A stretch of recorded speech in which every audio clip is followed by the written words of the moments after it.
And however, like I succeeded in a small portion of my life up till the point. But when I joined job and started doing job, this is the one of the most critical things which basically leads to your passion.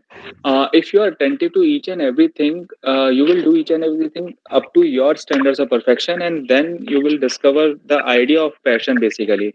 If you have not discovered it yet, if somebody has discovered it, it's perfectly fair to go ahead with.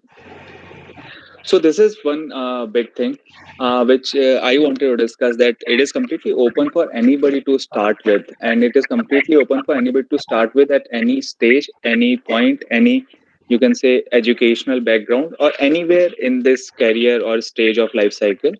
The thing that is needed is identification of the problem, a good problem solving approach, and think it through think it through the detailed end of the problem, that if I split it like this, everything should be thought through. You can do it and you will do it. Now the second thing, anything you want to ask in this specific slide, anything anybody would like to ask in this specific slide, or I will move ahead.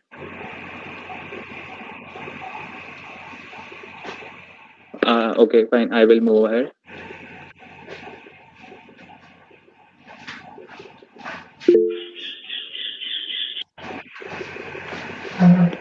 So the second thing is about leadership, and whatever slides that we are covering, they are just you can say background thoughts of being a good entrepreneur going forward. And if I look at leadership, when I was an engineering graduate, I always had a perception that leaders are certain inborn talented house made people who come and just become leaders. And we had good number of people in our batch in college, in engineering specifically, who were leaders from the day one. And yeah, they had their own followers, cult, or you can say multiple kind of things. So what I felt, that leader is the one who kind of rules and who has certain kind of a power. And yes, leader is the one who has these things, but these things do not define a leader. Leadership does not like you can say comes from these kind of traits to run people, to rule people, or to overpower people. However, leadership is something which is purely fair, different concept actually. And this is what I have learned across years. Like if you are able to inspire a certain bunch of people towards a common goal that you want to achieve and your team want to achieve, with giving like equal weightage to each and every individual's role and rising above any individual gain for the common fulfillment, it is what leadership is. So if I today I like to, you can say, I would like to go to a file a PIL. Let's assume I like to go to file a PIL, and if I am able to crowdsource 100 people for the same motive, keeping in mind that each and everybody's voice is heard out, it is a leadership trait, and this is how one kind of aspect of leadership is done. If you look at any kind of a leadership pattern, if there is a good CEO of any firm, he inspires a lot of people working under him to become like him. That's why a lot of people give their like midnight oil, they spend their midnight oil to work for him and to get that appreciation done. And a good leader always appreciates each and every individual's role also, rather than just eating upon the shares of the people who are working for him. So this is a very basic thing, but this thought being kept in place in mind at the start of the career will always help you figure out multiple things, multiple ways wherein you can show your leadership traits, and you will obviously learn with each and every experience through the immense thing. Now the second thing comes in, if I am able to inspire a lot of people for a common goal, I can do it in a positive or negative both ways. Like very rudimentary example, but a terrorist also inspires a lot of you can say terrorist squad people to run the same kind of thing what we discussed about, that everybody should be working for a common goal and all the other aspects. So a good indicator for that thing to be driven and always kept in our mind is socio-economic impact that you are creating for anything that you are doing. If you are creating a negative socio-economic impact, it is not the leadership trait that you want to go ahead for, and society will not express it, or you will not have the recognition out of it. And if it is a positive socio-economic impact, it is the thing that you need to be doing. And hence, from all these aspects, I was able to come to a conclusion: the leaders are never ever born. Leaders are always made, because these kind of traits, if you start developing earlier, which you will do if you will imbibe the feel that leadership is basically made into the stages of your career and stages of your life, rather than being a born leader. So the thing that we can do right now is we should start displaying all these traits specifically. If it's a normal event, if it's a social work event, if it's a fair, if it's a college committee, or anything that you are doing, if it's a conference that you are organizing, or whatever things that you are organizing, try to give attention to detail like we discussed in the first slide, and try to do it for a longer impactful thing. You will have your certain experiences which will craft you as a good leader going forward. Anything anybody wants to ask in this specific thing? Okay. Yeah, Good morning, sir. sure. Yeah, hi. Yeah, hi. It is regarding the previous one, I got disconnected. Sir, you Okay. said that entrepreneurship is a simple problem solving attitude rather than out of box thinking.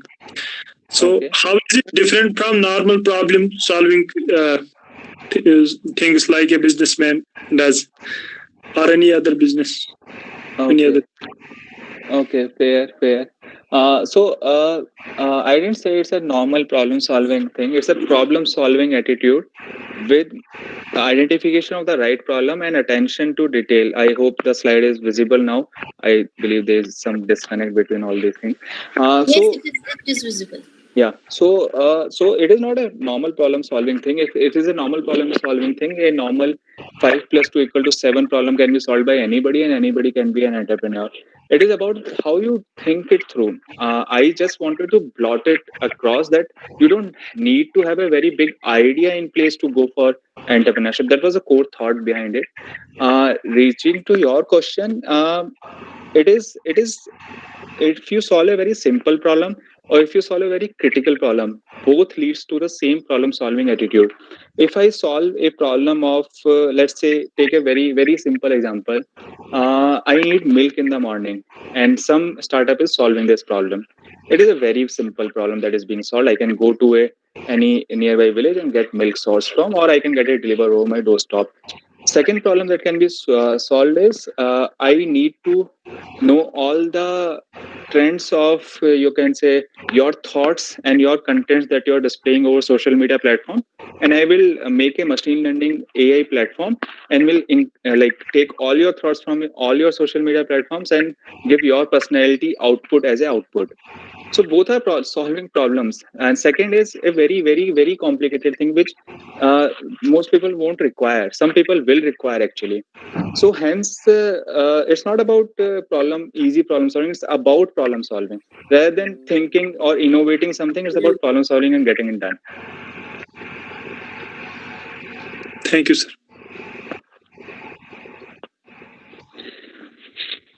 Good morning, Okay. sir. Yeah, good morning.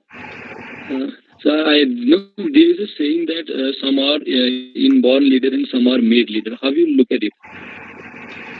Sorry, I couldn't understand what you were saying. Okay, so I will repeat that.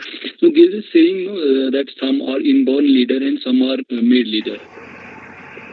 I never said that some are born leader. I never said that. I had that impression when I joined in engineering. That's what I wanted to convey.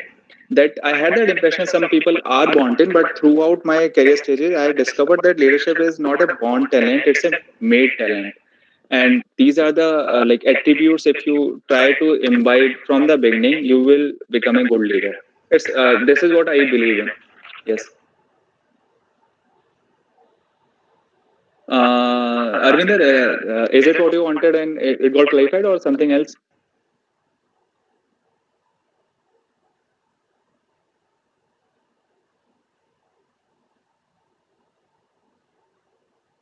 Hi, Arvinder.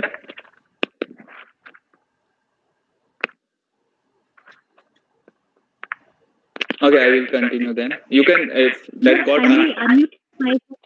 Yeah. if that Well, got, it's muted basically. So you can continue. okay, if that got unanswered, please, we will take it later on. So then I come to the next point. We have talked about being a good leader and thinking out of box is not the thing. You think anything, you solve out this thing or use to figure out problem. Then what are the elements of startup and how basically an startup is defined? A lot of people among the audience itself will have multiple thoughts to it, and it's completely fair and fine. I'm not giving a new thought process to it. I'm just structuring it in a way when it is required for you, you can take it up. So the core thing and the first thing and the major thing that is required for any startup to succeed is the product that you are driving on. And when I say product, product means anything. It is the thing that you are basically building your startup on. It could be a service. It could be a service. It could be an information based product. You are just giving information to the society, or it could be a delivery based thing. You can start delivering something. So it could be involving anything out of it. uh, 1 second, just give me a minute.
Hi. Sorry for the interruption. Extremely sorry for the interruption.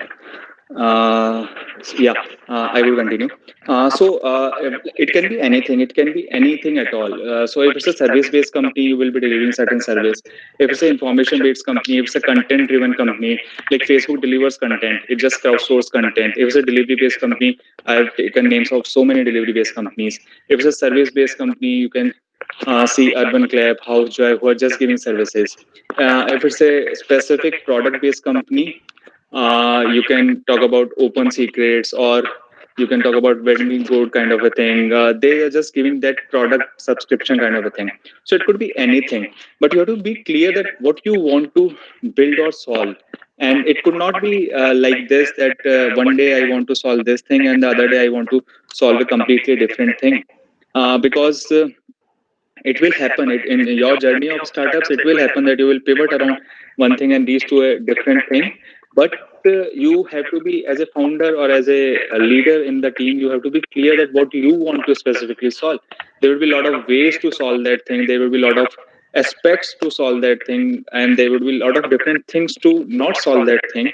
Hence, be clear about starting through that this is what I want to build and this is what I want to solve. That's it. I would keep on diversifying, or I would keep on condensing it whenever the stage will come in. The second thing is team and culture of the organization. So if a good person starts building a team, if let's assume I am a founder of an organization and I have a passion for certain thing, I have, that's why I founded that organization. If I hire people who don't have the passion for that same thing, you won't be able to succeed or multiply in like multitudes of folding. If I had 10 people, I should be able to multiply minimum of 20x or 50x kind of a thing. Because if I have a passion, I was able to do up till this stage. If I hire certain people, if their passion multiplies with my passion, it should give me a multifold result. If it is not giving me a multifold result, then there is no point of building the team up. If specifically looked at, it's about the passion of the people that you have to like search for, rather than hunting for job hunters and getting them on board. You can do that if you are a big organization. You can completely do that. But for the starting layer, you need people who have their passion and fits in your value and culture. And third important thing for a startup is culture. We all know that a lot of startups fail, and these failed startups are not talked about. Talked about startups are one which succeed, and that is completely fair because everybody remembers who succeeds. But there is one important contribution of culture of an organization.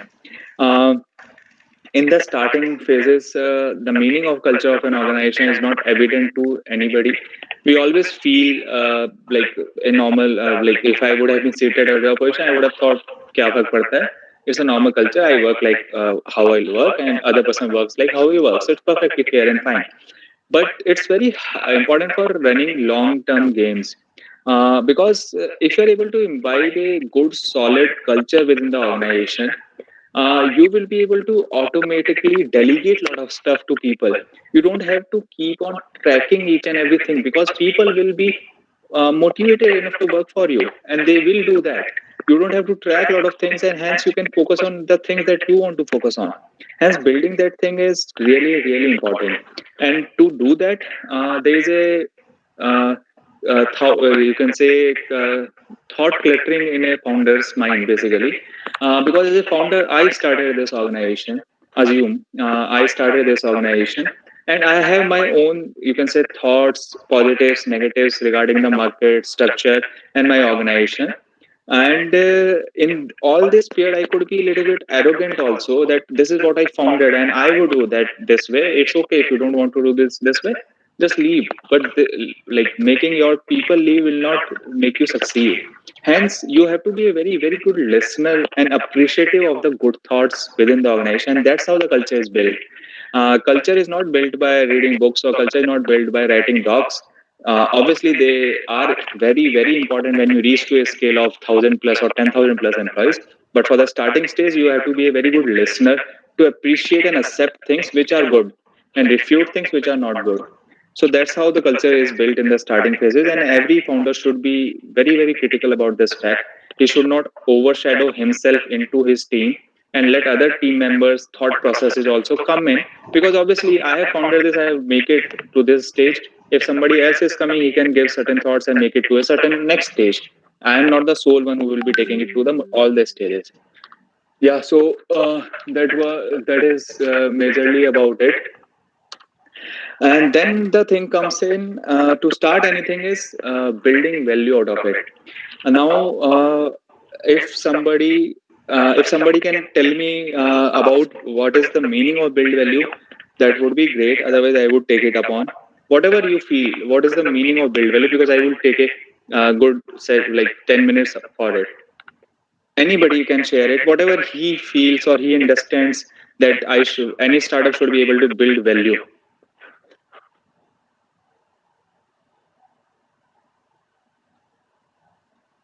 It's a completely fair thing. Whatever comes in your mind.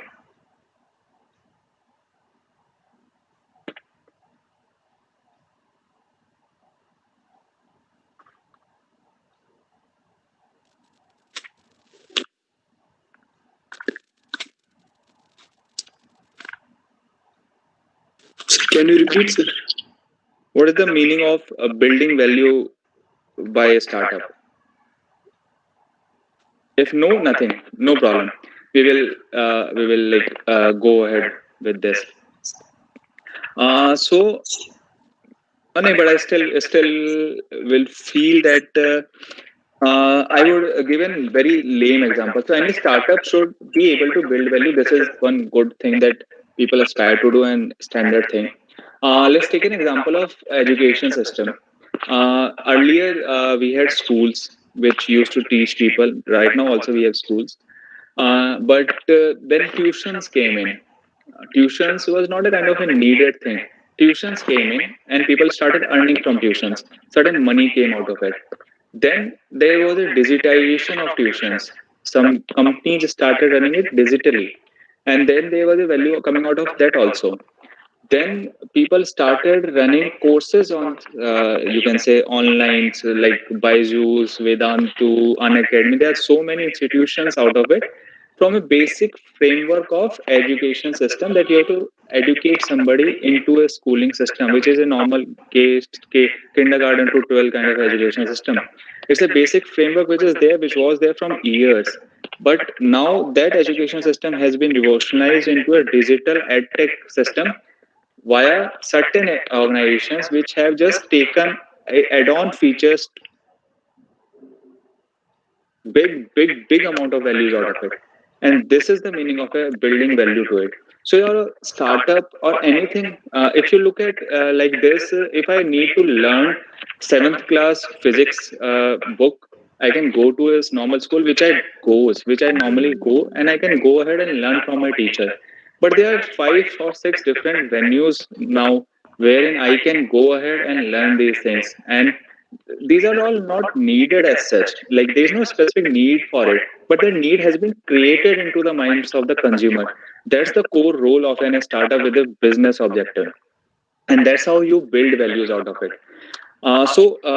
If I look at specifically for building value, because that is very important aspect of any running any startup, you any startup should be able to build that value. So in standard terms, values definition is written below. Value is a monetary, material, assessed worth of an asset, good or service, and that's what it is actually. It's nothing beyond it, and nothing condensed form of it. So, if we look at building value, we start. Please, like focus on specifically on this all the elements, because when you start building something, all these elements are really crucial to build something, and it's a very standard, I would say, thing if you start building value out of it. And I can talk about it because at the organization that I work in, we handle complete value chain of this thing, and to go over this example, if everybody has heard about urban company which was urban clap, they can start thinking of that organization, any organization that you want to pick in, which is kind of you can resulting into a big startup unicorn kind of thing. They will fit in into the each and every step out of it. So first is you choose your value, that what you want to build. You identify your market segments. You identify what are the competitors doing, if there are any competitors. Then you think through where should I position myself, where should I equitize myself, and all this values create positions in an organization. So if in an organization there is a brand manager, he is doing the work of brand positioning and brand equity. If there is a like you can say research associate, he is doing a job of competition dynamics and research assisting kind of things.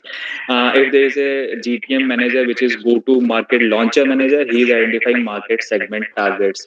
So you have to identify all these things, and then you have to define that which is the value that I want to contribute to, and which is the value that I want to build into. I would take an example over here of the example that we took right now, which was Urban Clap. So they decided that we want to work in the service segment, and there was no competitor when Urban Clap started, and they positioned themselves as a service doer kind of a thing. They did not work on brand equity for the starting part because they need not work on brand equity. They wanted to aware people for specifically this thing, that service can be delivered at home, and that's how it started. Take a second example. Flipkart started. They identified market segment as a online delivery of items. They started with books. Books should be delivered. Simple thing. They started with that. Competition, there is no competition. People are not even aware about e-com or e-commerce kind of a thing. Brand positioning, we don't need a brand. We need delivery right now. Equity, no, not right now. We will do it later. That's how they started. They identified their market segment. They identified their TG, which is what people in tier two and tier one cities. They didn't went to tier three cities. Then they went to tier three cities. Post later on, coming up with a model of cash on delivery, which was the first in India happened in world. It never happened anywhere that we are delivering items and then taking money. So this is how you choose value and define yourself, and that is brand positioning. That you define your brand as a assured brand of delivering. Then we come to the second value, which is once you have defined your space wherein you want to cater to, you define how you design this value and what is the product that you want offering, and if it's a product, if it's a service, and if it is a service, how would you price it, how it is priced compared to the competitors, and how would you want to drive it also, and how would you want to manage it also. So if I'm really delivering a service of AC repair, do I want to manage it via telephonic call, do I want to manage it via email, or do I want to manage it via app interface? This is my call. I decided to manage it via app interface, and I started bombarding money on installing apps in people. And then second, if I have to price it across, I have to decide what's the price. If there are competitors available in the market, I will decide it accordingly. If there are no competitors, then I have to reach to a number of perceived value of the product that I'm delivering and reach to that number. We will not go into the details of each and every aspect because the whole organizations are built on each and every bullet point that is written, and multiple you can say designations in organizations are specifically built for each and every value point that is written. So delivering, then we come to the space of delivering value. Delivering value means I have a product, I have a thought through structure, I have a market or segmented approach to market. That this is the space wherein I want to launch this product into. And how will I deliver it? Will I deliver it via retailer, wholesaler, e-commerce? What's the logistic model and everything? And what will be my marketing channels that I would take into? Just giving some 10 examples of marketing channels. One channel could be specifically SEO optimization channel. I won't even go into offline. There could be hoardings into the area. There could be ad displays over digital and ad displays over TV ads. So all these kind of marketing channels you have to decide basically to deliver that value. Then you decide communicating that this is my structure, this is the product, and I deliver it via retailer in ABC area of India, and people have to be known about it, and hence the communicating value part comes in. And you manage a lot of mass communications, personal communication, and you do then complete integrated marketing communication out of it. And then you sustain this value and sustain growth.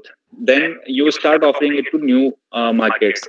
Like if you would have taken an example of a startup during each and every stage, like I asked to take an urban clap, so now urban clap a year earlier ventured out into Dubai markets, post resulting 5 years into Indian market, and reaching all the stages of communicating value, they diversified into multiple markets right now.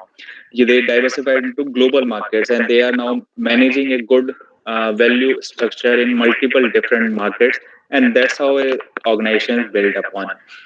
So this was the broad structure of a big organization, and all these things at a smaller level applies to a small organization, which is basically called, you can say, startup kind of a thing.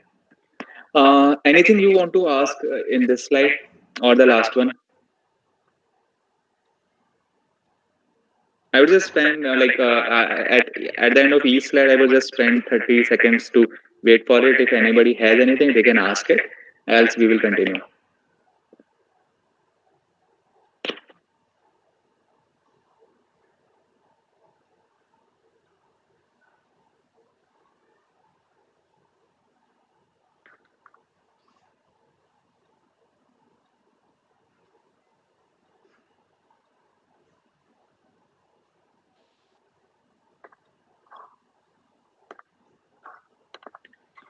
Okay, so we will move ahead.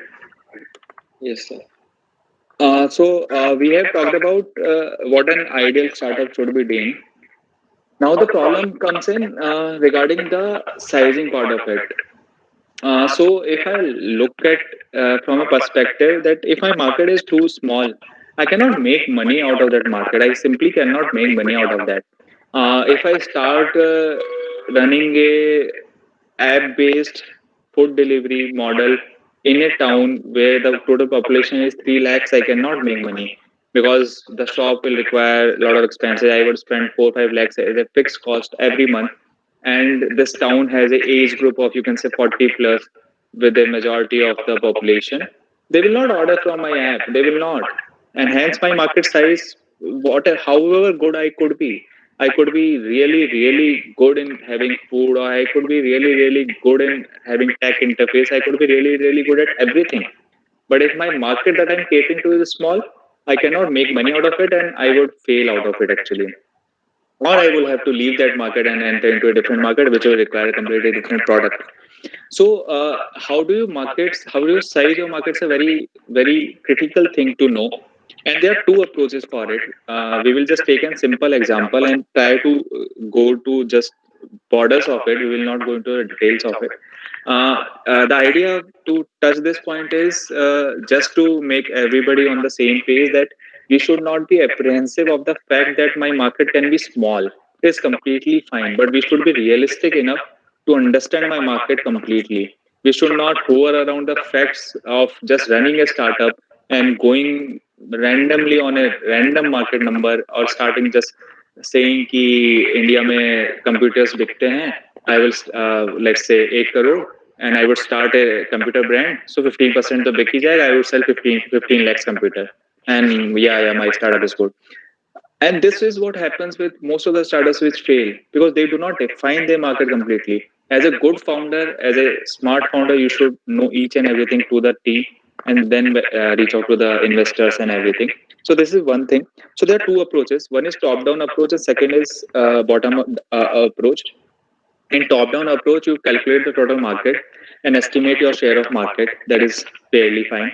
Let's say if I sell any electronic widget and there are 3 lakh people who can buy for it, and who buys it. Let's say I'm selling a mobile, and there is a market of 3 lakh people who buy mobile, and I will sell it to 5% people. So 15,000 mobile pieces I will sell. This is my market size. And there could be a bottom up approach also, wherein you estimate your potential sales in order to determine total sales. So you take into your account all the factors that are required, which is where your product sells, what is the sale of your comparable products, and what is the there would be a pie of players running into that market, and there will be a good stuff competition also, and how much slice of that share that you can carve out in the first year, second year, third year. You have to take all these realistic assumptions to reach to a number. Obviously, this seems to be a pretty simple thing that ये तो हर कोई करता ही होगा, but this is not the simple thing that everybody does, and a lot of people like swayed into the numbers in a different direction. We will just take one example to explain it. Example is a little bit content heavy, so I was just explain it through.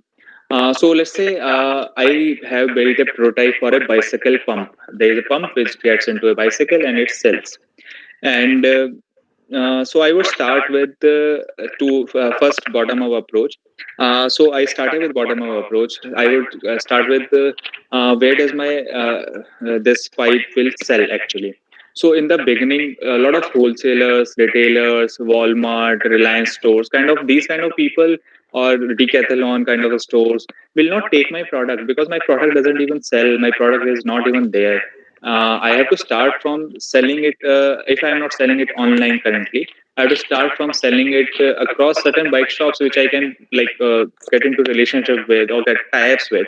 So I would start with selling it to the bike shops. Then I would research around bike shops number in India.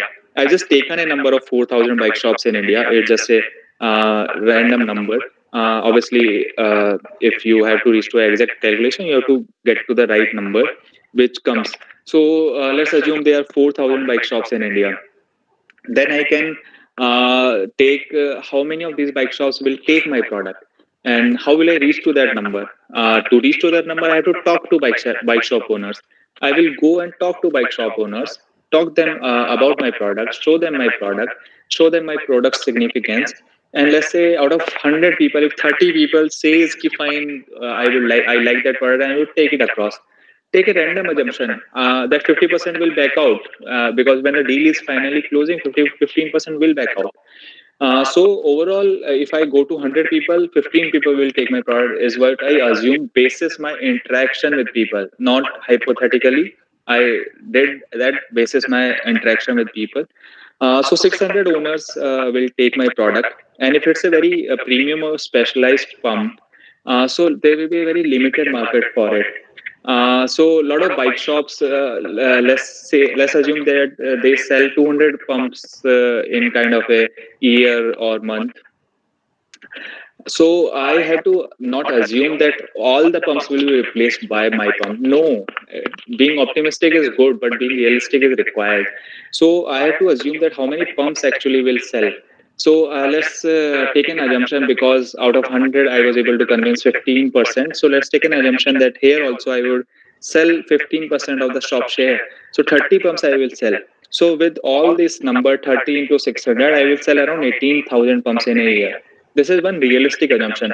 Anything goes above it, it's good. But I am pretty sure that nothing can go beyond this, like lower than this. I will not be selling lower than this. I am pretty sure about this. And obviously, I would put multiple checks to reach to that number perfectly. If I just take a top-down approach, there are 4,000 bike shops. 20% bike shops roughly will sell my product. 800 shops, and I will sell 20% kind of pumps what they are selling. So they are selling 200 pumps. I will sell 40 pumps, and this comes to 800 into 40, which is 32,000 pumps in a year. That is perfectly okay. You can reach to 32,000 also, but stay honest and be reliable about your product and service. Because if I take a number of 18,000 and I deliver 24,000, it's a success. If I take a number of 32,000 and I deliver 24,000, it's a failure. And we don't want to reach to that stage. So this was one just example for this thing. And now we will move to a different add-on to it, regarding the elements of the startup that we discussed. That apart from not having a revolutionary idea, just focusing on problem-solving attributes, and then building on multiple leadership skills to reach to a value that we are able to generate, how we will sustain it across. For that, we need for hunger for customer satisfaction. This is one of the key traits for a good founder or entrepreneurship holder, or you can say anybody who wants to run a good organization out of it. Some people do think of it. So when you start looking for customer satisfaction, always think, why is it needed? So the answer will always come in things that are pretty evident or pretty obvious for the starting part. So assume you are a customer and answer it. So let's say we start talking about Boxay. It's a food tech organization. Why is it needed? People want to eat food. Yes, fine. People want to get it delivered to the houses. Yes, why? Because they are working. They cannot prepare it. Okay. Who is it who cannot prepare it? Mostly working class people, or educate, or people who are having the education because they do not have kitchen. Okay, fine. So there is a need for this thing. I got it done. This is the assumption basis which I start something into. But I cannot keep on assuming this thing. Once I start something, I have to delete everything what I started and keep on focusing on analytics, complete analytics. Whatever customer requires, he will portray his thoughts into the feedbacks or into the products that you are delivering to him. It's my job, or it's the founder's job, or it's anybody's job to get to that feedback. He has to in place so many feedback triggers or funnels to reach to the customer, to get to know what the customer actually requires. And that is really really important, because if we are not able to address the right query of the customer or consumer, we will not be able to sustain for a longer period of time. So any consumer first gets aware about the things, then he considers multiple aspects out of it. So if I want to buy a mobile phone, I would first get myself aware about, if I do not know about mobile phone, I will first get to know what is a mobile phone, what does it does. Okay, I need a 4G, 3G. Okay, I need that. I need certain RAM, processor. Okay. These are the things. Then I went goes into the consideration stage, wherein I will see a lot of firms selling mobile phones, and there would be five, six firms who are selling mobile phones. Then I would make their purchase out of one mobile phone on a specific brand or processor or everything, and post that I would require that service. So this is the broad step of any consumer journey that he goes through, and there will be loopholes in each and every step of the consumer journey that I am going, because customers are very varied nature. And if I do not, I can have a stubborn opinion that this is my model and this is how it will work. and I don't care what customers think. If customers do not fit into this model, they can try something else out. Or I can keep on looking what actually customers require and keep on refining my model for the customer upliftment. That's what the hunger for customer satisfaction is. You don't have to be stubborn. You have to look at this funnel. You have to always look at lapses and loopholes, what are happening. If I am having if we talk about this food space itself, if a lot of people consider so many options on food, so I have to somehow come to the top of it. If I am not able to come to the top of it, people will just let me go. There are so many pizza delivering brands. Why would anybody ask for Domino's or Pizza Hut? They have aspired to go for that. If I'm a new brand, why would anybody ask me? I have to look for the reasons why is nobody asking me, and why are people not buying my pizza. If somebody is buying my pizza, he would have certain feedbacks. I have to reach to those feedbacks and work on them, and then keep on building my product for the betterment. So this is how this thing is. If you are not hungry for customer satisfaction, if you're just doing it for the startup sake of it, don't do it, because you won't succeed in a longer run. You have to be very, very, very thoughtful of the customer, what customer is requiring. Saying that, it doesn't mean that you cannot pitch a random new or a product which customer doesn't understand. You can always do that, because customer is sometimes unaware about the things. I would again take the example of ipad. Ipad got launched, customers were not aware about it, but then customers got aware about it, and then the consumer cycle again kicks in. Customers got aware about a product called ipad. It's a tablet.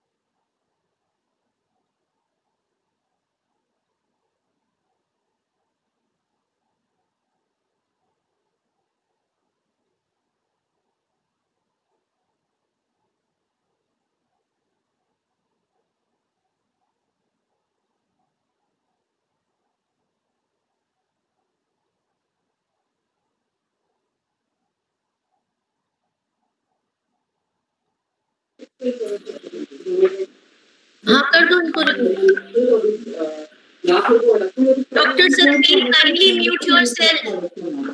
Dr. Sadbir, kindly mute yourself.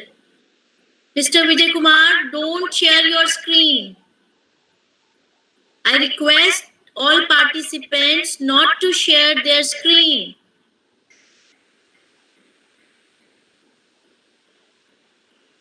Vijay,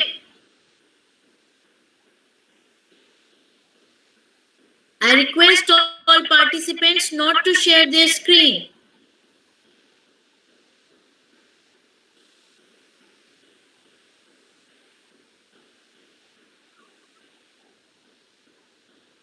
Sorry for interruption.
I think Mr. Ashish has got disconnected. Yes, ma'am, I think so.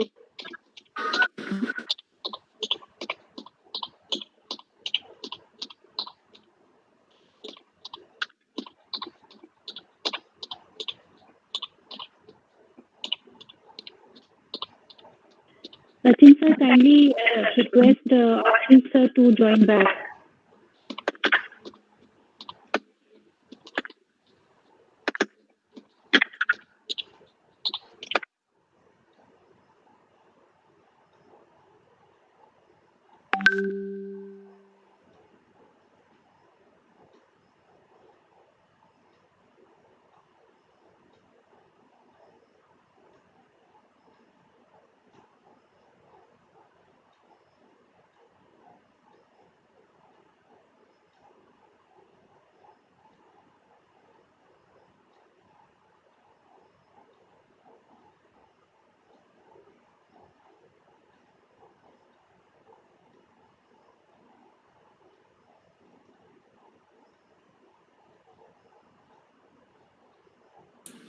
Hello, Umar, you are there?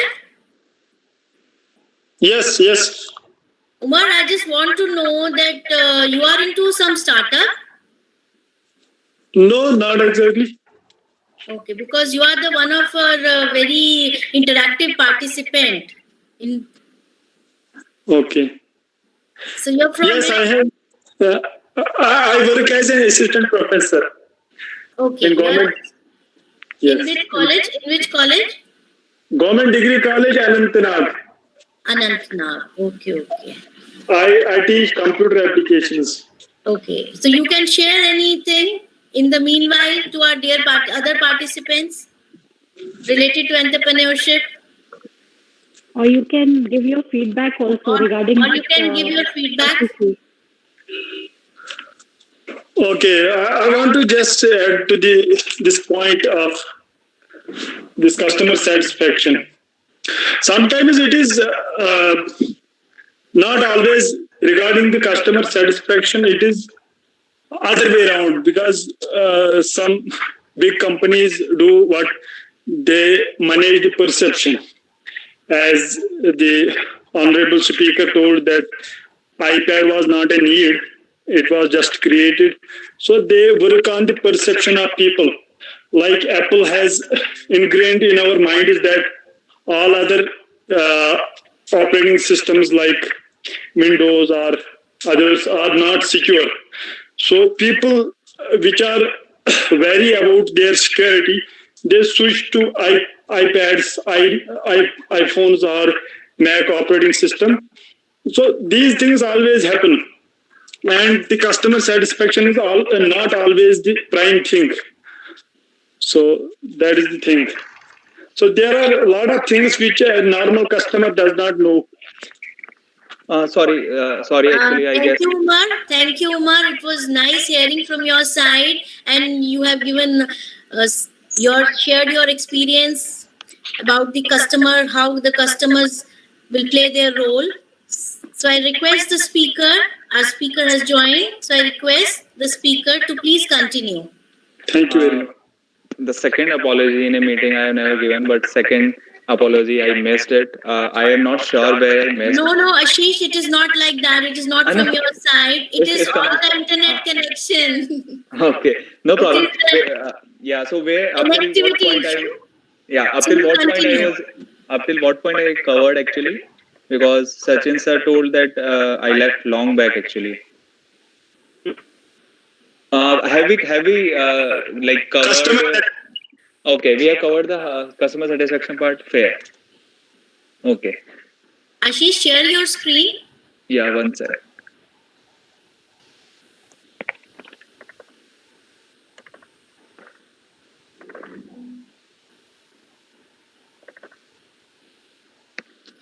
Yes, it is perfectly fine. You can start. Okay, sure. Thanks. Okay, so now I will talk about as a like graduating student in this year or next year or coming years.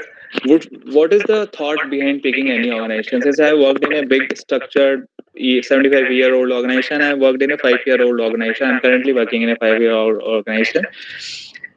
Which one is to pick? And this is not about starting up. This is not about. I have not started out a venture. I am not this is not my startup. I'm working in a startup. And how are these two environments different for your learning curves and different for your personal fitments also? and which one to pick is completely yours. I can just give you references of which to pick and what are the differences. So any good big organization will have a structured manner. You will have your defined responsibilities, your KPIs. You have to do this thing, that thing. Everything is defined, structured. In an unstructured organization, frankly, there are many days I don't even know what I have to do in this day from the organization standpoint. If I have to plan it, which I do, I know each and every day, week, and even months. But from organization standpoint, a lot of things happen just like that, because this is how it works. At some point, I would the like organization would realize this is not the way or trajectory which we should pursue or go into, and we have to change, and that's how it is done. Because Asian Paints cannot change in a single night, while a small organization can do that because they realize that this is not the right way. They will do that. In a big organization, you learn with great mentors in the industry, because there are people above you, below you, colleagues, who have spent so many years in the industry, and they know good things about the industry. While in specifically about that industry, that's a one good thing. While in a startup kind of environment, you will meet people who are great problem solvers and who are really passionate to do things. You might be passionate to do something, they are passionate to do different thing. They will have certain different industry knowledge, you will have certain different industry knowledge, and you will try to implement all these knowledges in a specific industry which you all are aspiring to go into. Work-life balance, corporate will give you a great work-life balance. Smaller one, I don't treat it as a work-life balance, because if you join that, you believe that work is your passion, as passion is work. That's why you joined it. But if theoretically, if you ask, work-life balance doesn't exist, because if you are doing what you really want to do, it's completely fine. It's not work. It's just normal thing that you are doing. Financial stability and security, corporates will always give you that, and while startups will be always a tool to build wealth in longer years with tough times in the current times. So if in the starting years, obviously you will have tough times, you will not have those good financial securities and long term wealth creation. But if you succeed with the founders for a, you can say, longer run, you will make so much wealth that you cannot make in big corporate. In big corporates, you became experts in one specific domain. So, like I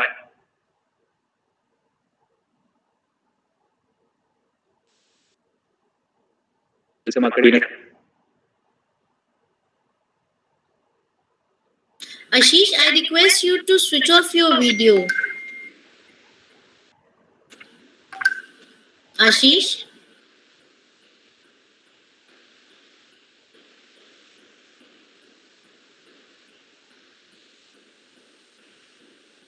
Ashish,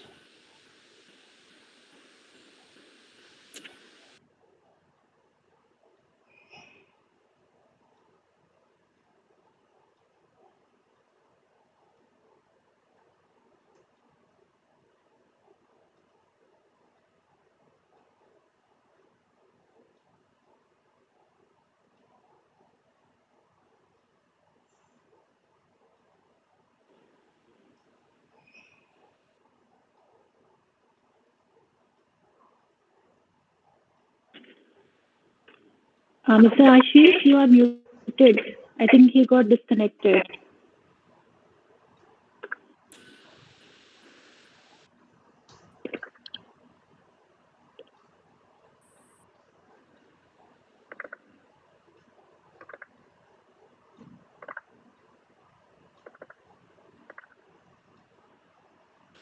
Ashish.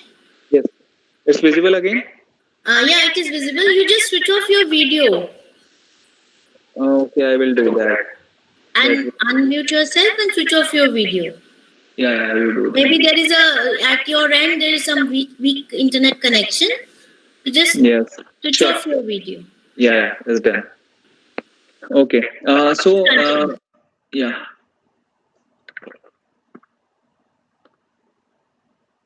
Okay. So like we discussed, a good big corporate will always give you good fallback options in place. So if I fall back from a big organization, I can join a certain other organization.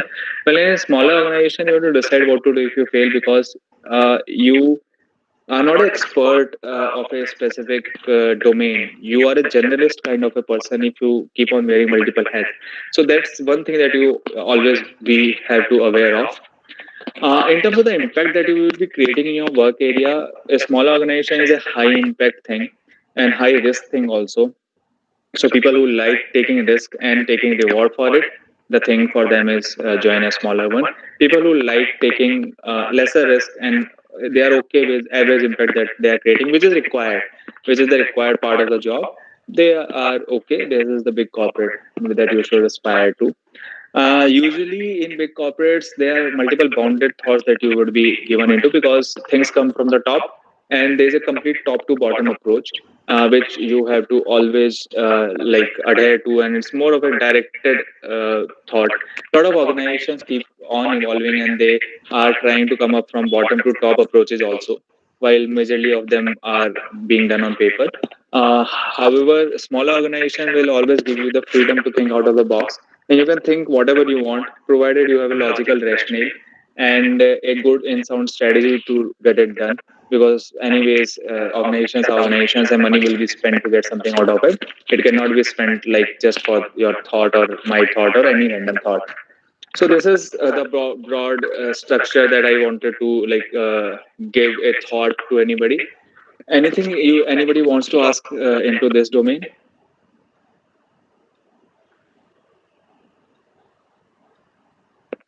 Okay, I will move ahead. So this is one thing which is pivots at a startup. Okay, so it is specifically about when you start something up and you are not sure about whether it will do good or do bad or how it will evolve out actually. But you started because you are very confident that this is the thing that will click in the market and this is the thing that will run in the market, and I'm pretty sure about it. You started. So changes will happen in any startup, and changes happen at a very, very rapid pace. So you always have to have that mindset of learn and unlearn. So today, if I learn something and I implement something because I had a belief that this thing will click in my domain or organization, I learned it and I ventured out into it completely. But this is not clicking. So I have to unlearn it. Unlearn it basically means forget it. You had learnings out of it, it's completely fine. But this is not clicking into your domain, your business. So you have to evolve and keep on learning a different thing. That's how it will work.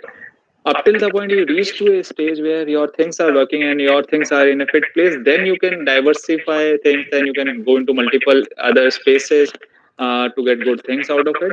But this is a core thing that you have to be always aware about, uh, learning and evolving as a as a as a good businessman, or I would say as a good startup founders, people usually have a good trait of unlearning things or forgetting things that they did wrong, because that is done and dusted. That's in the past. They did that thing wrong. There's no point to crave about it. There's no point to think about it in multiple stages. I did that wrong. It's fine. I moved ahead. I learned five things out of it, and I will ensure that these five things will be always there with me in any other stage of the business that I will go into. Culture is very highly important because a lot of changes or a lot of evolutionary steps will come in, because a lot of structuring processes can happen overnight, because you someday you realize that my organization is highly cluttered at many layers and you want to reorganize it. Then you obviously you have to come up with a new structure and you have to imbibe the structure in the organization. A lot of people will get swayed away, a lot of people will have inconsistencies, but the core objective for any organization to be a good profitable organization is to make that organization, and hence culture is very important. If you are doing something, it is backed by logic, people will really appreciate it. And all the approaches, anything that is done for the team should always be done with taking team into confidence. Taking teams into confidence comes from a different fact also, because building team takes a lot of time, and teams build businesses. Because I alone, or not even I, a Flipkart founder can alone would not have built so much of big empire in the country. Or a Ola founder alone could not have done that. He needs people to do get it done, and he needs people who are accountable enough and who have the passion to do the same thing that he has. Only then he can like multifold it multiple times. So it takes a lot of time to build those kind of things, and frequent changes in the organization can be problematic for them also and you also. So all the changes, all the pivots that you do in the organization have to be thought through. And once you have decided that this has to be done, it has to be done maintaining the culture and maintaining the team. What specifically pivot me, which I didn't start. So for taking this example, Boxer started with tacos. I'm not sure, most people would know it. Taco is an Italian food kind of a thing. Founders were US-based founders in 2012. They came to India. They thought that tacos can be distributed in Indian market, and they started it. Okay, fine, we will sell tacos into the market. They started in 2012. They worked it for a year and a half. They gave their soul into it. It didn't work out. It completely didn't work out. People didn't buy it. And then they thought, what has to be done? Then they ventured out into a bigger domain of Italian food. And then they ventured into that domain for a period of 1.5 years.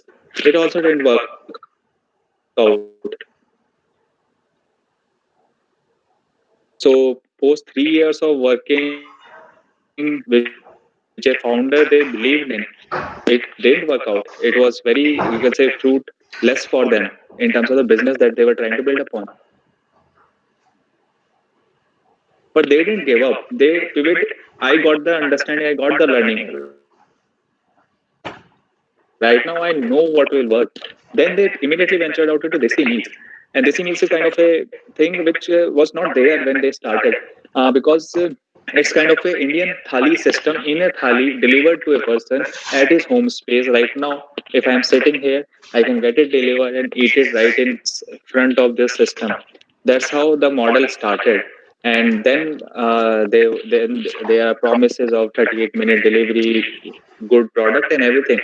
But they didn't thought uh, bad about it that leaving tacos or Italian food would hamper anything, because they had ventured out into that space. They were pretty clear that this thing will not work out, because they have to make people aware about tacos first rather than selling tacos. That would even take 10 to 15 years and take a significant amount of money. So they started with desi meals, then they ventured out into pizzas, which is again an Italian food. Then they ventured into pizzas because they had this vision of building tacos into India. If not now, later on years they will do that. So the vision of a founder never fades away. It's just that he has to go ahead and take all the decisions which is profitable for his organization and which makes sense and logic to him. Any wrongdoing is okay. It's completely fine. You can always rectify it if you have the learnings out of that wrongdoing kind of a thing. So yeah, that is one major thing. Now, as a person seated at your place, what I can do now, a lot of people would have discussed certain aspects out of it in previous 3 days also. I would just address certain specific things which I personally believe in. Be a very good attention to detail person, because that builds passion and perfection for you. uh, I was not aware of it in my engineering days, and I was not aware of it in my first year of MBA days. Post my internship, when I first worked, I got to know, okay, this is the thing actually. Because, and it's not even a set thing, because attention to detail is a pretty simple thing that everybody should be doing. But when you launch a brand for the country, if you miss out a single A in the communication, your brand gets hampered. And then the impact of the money comes in. And when the impact of the money comes in, you get to know what is the impact that the work that you are doing. So whatever you are doing, you have to be always attentive to the each and every detail that you are creating. And once you start doing that, that would build the perfectionist out of you. And if you are doing everything with the perfection in a specific domain, that will build passion out of you. So attention to detail is a very small thing, but the positive outcomes out of it are really, really good. So this is one thing that, stated at your position, you should start doing right now. be it any smallest 2 page assignment that you have to submit. You have to do it very detailed. You can always copy it from anybody. You can always copy it from your notes. You can always Google it. You can always like copy it from Google. Don't do that. Learn it from Google. Learn it from everywhere. But write those 2 pages in a way that you feel each and every line I can tell. And it's a very small thing that to be done, but it will build the habit of being a perfectionist person into you.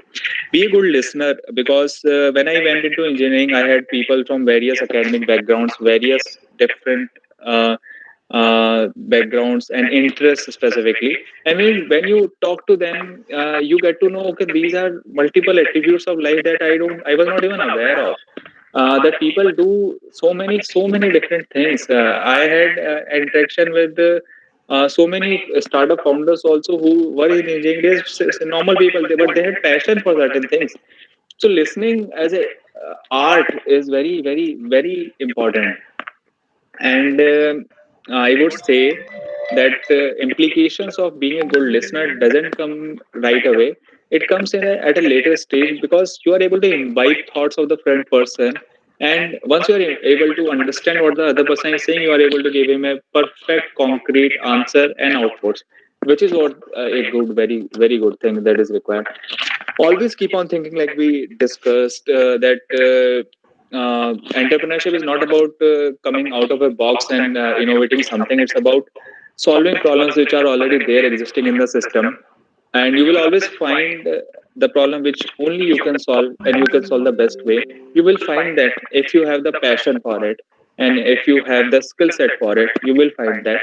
But always keep on thinking. Don't get bogged down with the fact that I don't have any idea. What should I do? It's fine. I want to run a startup, but I don't have any idea. It's fine. It's perfectly fine. It's okay. Move ahead. Do whatever job you are doing. Do whatever job you are doing. Do it perfectly with perfection. You will get to it someday. As a what we discussed with leadership specifically, show always leadership traits. Start building upon yourself. Start taking upon challenges which other people might not take. You start taking upon these challenges and start building upon them. Humility, what I believe, is one attribute which have to be there in each and every person, because humility teaches you to appreciate what others are saying. It is a little bit different from being a good listener, because it gives you the art of appreciating what others are saying, because there are a lot of thought processes into the market, into the organization, or into the society. A lot of people have their own beliefs and own thought processes, and it's not right. It's not at all like I am right and everybody else is wrong. It's completely like I feel what I feel, I think what I think, the other person thinks what he thinks, and I should be able to appreciate what he thinks. Only then I will be able to make a solution for the complete society and complete structure. Otherwise, if I am not able to appreciate what everybody is thinking or everybody is thinking through, I would not be able to make a solution which is for anybody or everybody in the society. Enjoy whatever experiences you have. It could be any experience at all. It could be a 4 hour digital detox experience. It could be a 4 day trekking experience. It could be a 3 day webinar experience. It could be a 5 day conference experience. It could be anything at all, ranging from you can say time pass to good content scene to anything that you can think of which is adding any value to you. Enjoy it. Just go through it, enjoy it. You will have benefits out of it. You might not know right now, but you will have so many benefits out of it that you will realize at a later stage. And do it for yourself. Don't do it for the sake of doing it. Don't do it for that I have to enjoy experiences, I will start enjoying experiences. Do what interests you. If you want to be a good I would take my own example. I've been trying to be a good reader for years actually, because I want to be a good reader. It's I don't enjoy being a good reader up till you can say 2 years earlier. I never enjoyed being a good reader. I never enjoyed reading books. I wanted it. There's a very like sharp line between these two things. I was doing it for the sake of doing it because people read stuff. People who read stuff, they are good. They have their so many thoughts, and I want all these thoughts. Hence, I want to be a good reader. I was never able to like cross that border through. I used to read a book and then again I used to spill apart. 2 years earlier, kind of a thing. What happened that I started enjoying certain fictional books, but fiction never teaches you the core knowledge that I wanted. However, I started enjoying fiction, so I started enjoying fiction. I started reading it. So now I read fiction on my own, and it's completely fine. It's completely fine. I don't get what I wanted out of reading. It's completely fine because that's what my personality is, and that's what the experience that I wanted to have it. So it's completely fine. Whatever experience you have, just enjoy it because you will have benefits out of it. And this is the last thing that which I personally have followed, and which I believe that should give certain thoughts to anybody. Discover what you don't want actually. Rather than it is for those who do not know what is the focus that they want to drive into life. Certain people have that. It's completely fair and fine. Because I have so many friends who are pretty much clear that this is the thing that I wanted from day one of MBA, and people are there. I didn't have that. So I started from my engineering days what I didn't want. I used to cross that through that this is the thing that I don't want. That's fine, just cut it across. And I used to venture out like that. So this is just an alternate thought that people who do not have that focus on things which you may want, just focus on things which you don't want. Just cut them off. At least your list of clutter of things that you want in life will be a little lesser, and you will be able to come to a conclusion. If not now, later on. Yeah. So that's it. That's it. This is the connecting point. If it is, so it is open for conversation or doubts or anything, or anything that you want to ask. Thank you, Mr. Ashish Yadav, for sharing your knowledge with us. Before we move any further, here is the session code for the feedback form, and the session code is IDEA. IDEA. IDEA. I repeat, the session code is IDEA in capital letters. The link for the feedback form has been shared in the chat box, so we request all our participants to kindly fill the feedback form. And are there any questions from our participants? Yes, definitely. Participants are free to ask your questions. Yes, thank you. Mr. Ashish, I am very thankful for this thought-provoking presentation. And Thanks, Umar. yes, having experience of so many years in corporate sector, and now you have moved to some new company which is not that big, I think you might have experienced a lot more things which you might not have experienced in Asian Paints. So my question is, in our country has produced a lot of success stories, and there are some very good entrepreneurial journeys. However, it has not matched with the entrepreneur skills and journeys of our neighboring countries like Israel or Singapore. So, what, according to you, in your opinion, as you might have experienced, is the need of our to nurture the budding entrepreneurs and to increase the success rate of entrepreneurs in our country?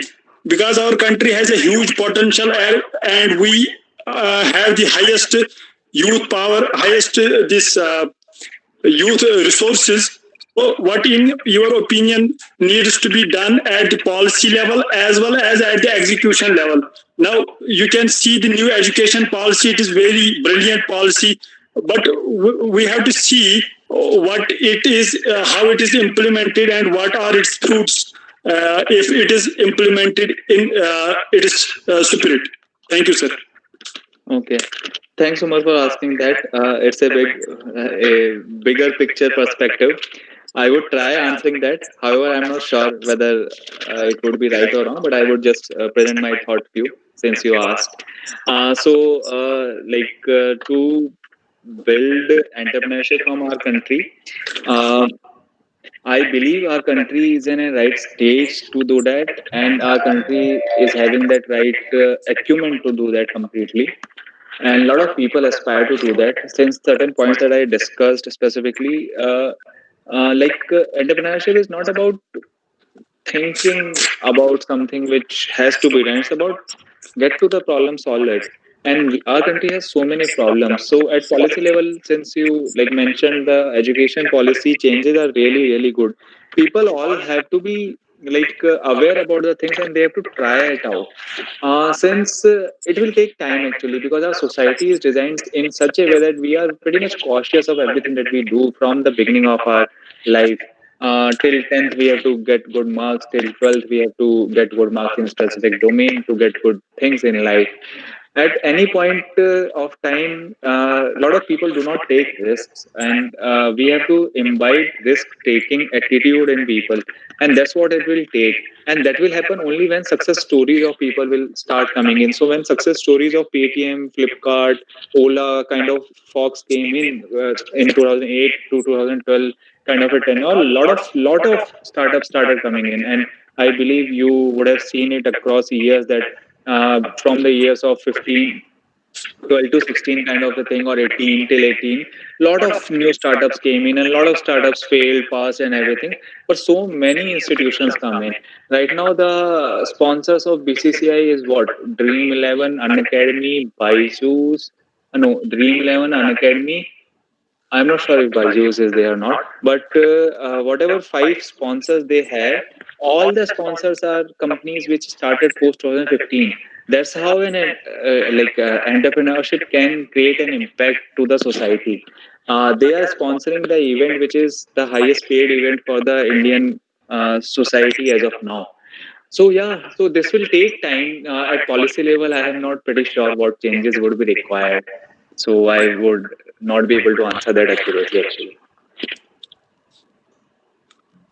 Thank you, sir. Exactly, I wanted to know this factor, that how the people in our other so much risk and we are not able to take risk or not willing to take risk. For how long we will stick to doctor and engineer jobs? It's actually related to a bigger problem for economic construction of the thing, actually, Umar.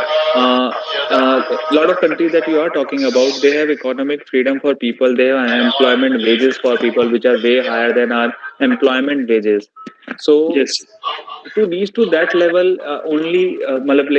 to reach to a level where you can go ahead and open a startup without worrying about the risk of failing in a startup is the point that we want to reach to, and that will take a lot of time. And it's not a specific entrepreneurial spirit kind of a thing part. It involves a lot of economic aspects out of it also. Thank you very much, sir. Sir, do you mean to say that it is the social security mechanism which will ensure that risk-taking capabilities Yeah, are improved? perfectly said, because social security and financial security are imbibed in us from the beginning of our life. We always start saving before we start spending. बिल्कुल So बिल्कुल to take risk is a little bit inhibiting factor for a normal Indian youth, and it will take time to reach to that level. Thank you very much, sir. Thanks, Umar.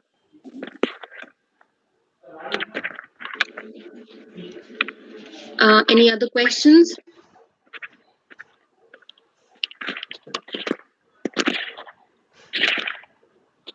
Yes, participants, do we have any questions? You're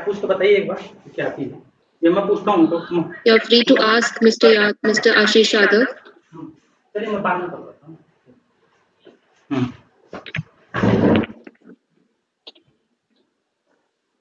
Hello, sir. May I ask one more question? Yes, please, Umar. Yes. Sir, because you have worked in both corporate sector and a little bit unorganized sector, does it hamper that the capability and maturity level of new companies or new organizations have a bearing on their customer base, or is it not that employee friendly as well? Sorry, I couldn't get it. Could you just repeat what you asked? Sir, I mean to say that these new companies or unorganized sector does not have that maturity or capability level. So they might not have certified themselves for a lot of things. So is it a problem for them to get new customers at times, like big customers?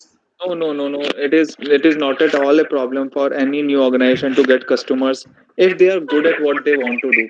I got it. So if a new entrant comes into a saturated market, will he get anything out of it? This is what you want to ask, I guess.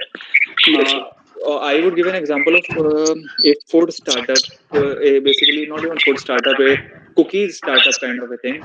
Open Secret, if you get a chance, read about it. Open Secret started, I guess, a year earlier, or started delivering products on Big Basket, and now they are a good brand on Big Basket. It's a normal cookie brand. They did lot of the cookie is so good. So eventually, if you think cookie market is so saturated right now, there are so many cookies from so many players. There are so many big companies, ITC, HUL, PNG. Everybody produces cookies, but a newcomer comes in and starts selling, and they are selling good. So if your product is good, it will sell. Obviously, there will be a clutter. You will have to take certain amount of time to reach to a good level, but you will reach that level. Okay, sir.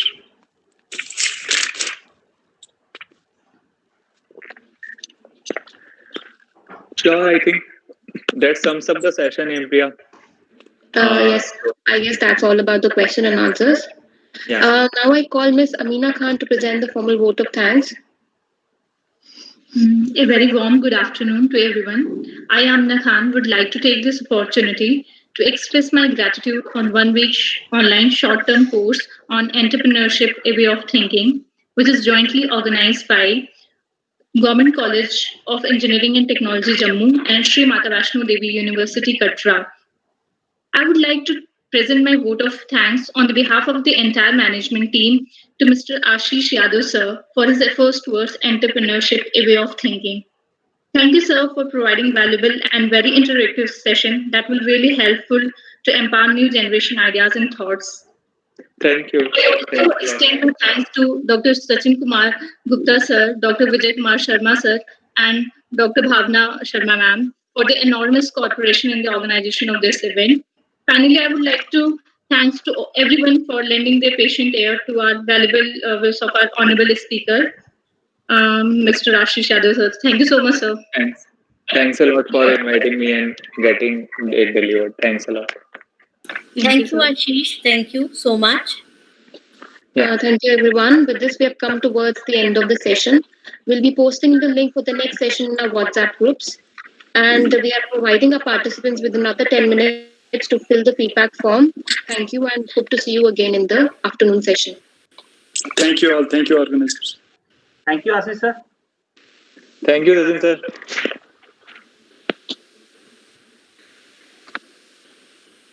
I request all participants to switch on their videos.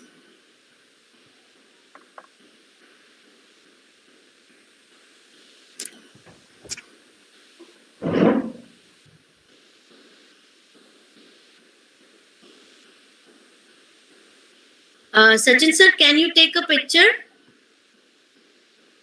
Sure, ma'am. Or Sheetal? Anybody? Hempriya? I request all participants to switch on their videos so that we can have a picture. Yes, ma'am, I'll take the screenshot.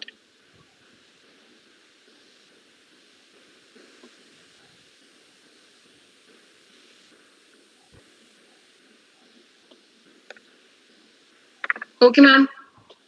Thank you, dear participants. Thank you. It was a wonderful session. Thank you for cooperating with us. Thank you so much. See you in the next session. Thank you, ma'am.